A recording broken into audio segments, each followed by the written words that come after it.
La photo de mariage trône sur l'étagère comme dans n'importe quel salon. Mais ici, nous sommes chez Mohamed et Kiyam. Et ce mariage, ils l'ont obtenu de haute lutte. C'était le jour où on a acheté les bagues de mariage. En 2011, ils se marient civilement en Afrique du Sud, pays d'origine de Kiyam. Un État qui reconnaît le mariage homosexuel.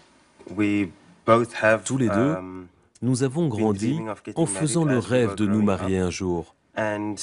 C'était donc très important de franchir le cap en épousant la personne que l'on aime. Mais ils veulent aller plus loin dans leur démarche, se marier religieusement. Fait rarissime, c'est un imam en France qui accepte de bénir leur union.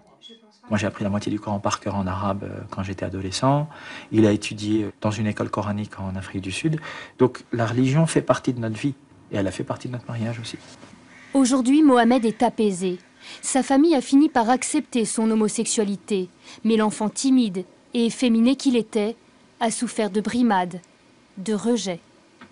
Quand j'étais enfant, mon père me disait des choses très dures verbalement. Je préfère te voir mort, t'enterrer vivant plutôt que de te voir devenir comme ça. Et il m'a avoué plus tard qu'il pensait que c'était une maladie finalement et que ça se guérissait pas, quoi. Mon frère était très violent physiquement, il m'a cassé le nez, il m'a brisé la mâchoire en disant ça fera de toi un homme.